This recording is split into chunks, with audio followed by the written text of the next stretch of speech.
free news of a Thursday afternoon. Data regarding the sales of the first 4 months of the two wheels market here in Italy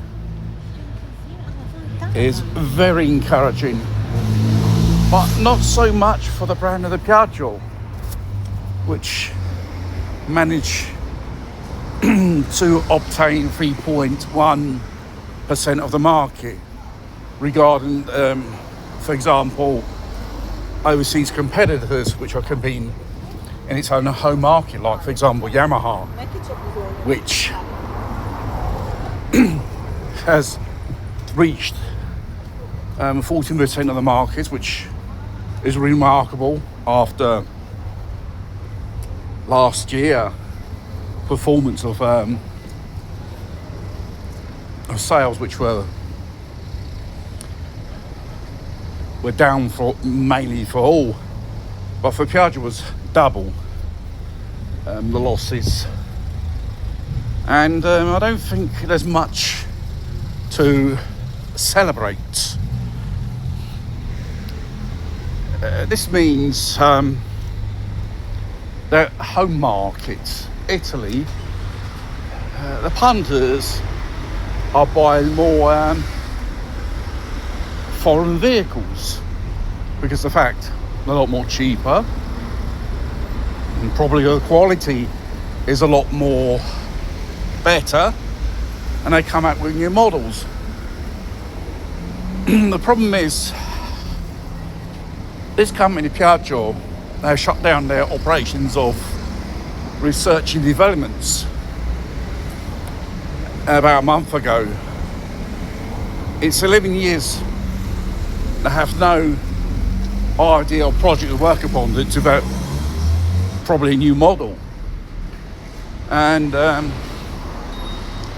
it goes to show how uncertain the future for this company is going to be. Even though this so-called vague hope, which again ran out 0.18 on the Italian stock exchange today. Well, and the bad news is only beginning from here now. I think it will be the fourth time within probably a year they're pushing up prices. It's incredible. It's on its way. This is inside information.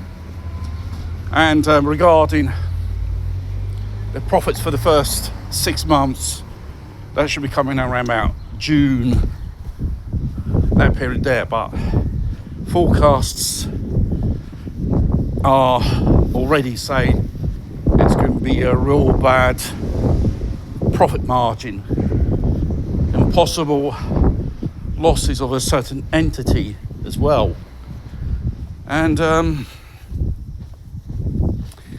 the fact is,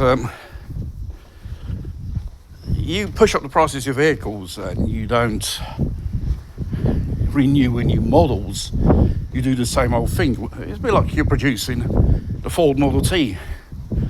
Then afterwards you want people to pay a price of a spanking brand new vehicle, which discourages people, even more traditional people who throughout years had purchased products of the Piaggio group. I think the only satisfaction is Aprilia regarding their performance on the tracks. Aprilia Racing, that's doing pretty good in MotoGP. And obviously that's a different kettle of fish, how it's been managed and how it's been financed, which it's done in a very professional and successful way. And why don't you use that experience for the mother company at Pontedera?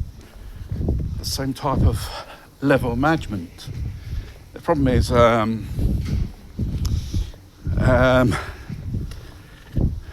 they are in silent panic mode, these managers, because as soon as they get published the first 6 months of profits of this company is going to be an absolute bombshell on the stock exchange, especially here in Italy. And obviously,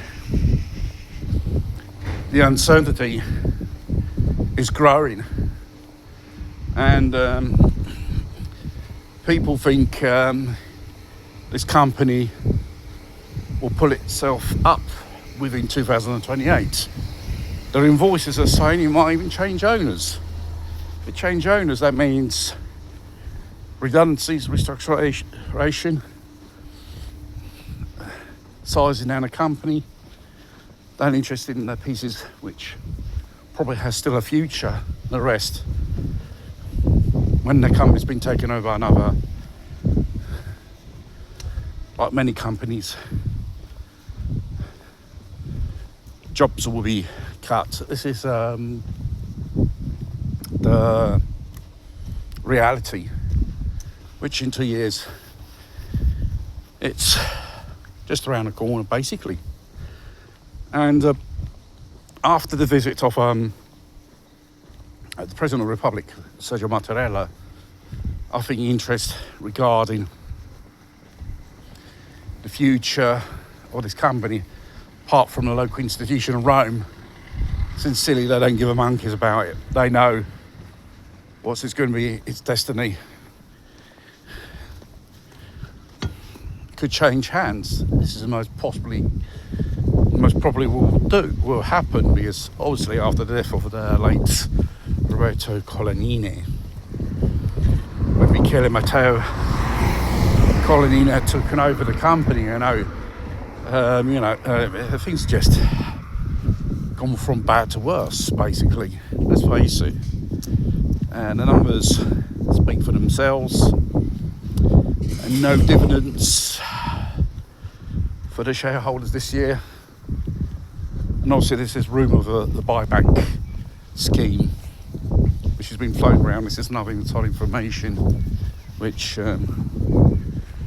managed to have, and see what happens in June. How disastrous the losses are. And this iconic Italian company is practically is losing steam, or is probably out of steam already. And obviously, I think the current owners, I think they just want to get rid of this burden altogether, because sincerely, they haven't got the foggiest idea how they get the company out of the shit, which in the same way they probably created due to negligence and incapacity of managing a multinational company. It would have been more better if you would call in some top manager with real backbone experience for these type of situations. But do it their way. The problem is, who's going to pay at the end of the day for mismanagement and turning this company into an absolute economical disaster? Is the workers. Because 2028, I know for sure the company will call the trade unions and they will say to them, we're going to have to start kicking out people, redundancies. And the trade unions cannot do sod all about it. They have no power. Even though they never lift a finger so far about it, I think they're complicit in the silence of the downfall of this company, which, most probably will end up in foreign hands like many other Italian companies so far.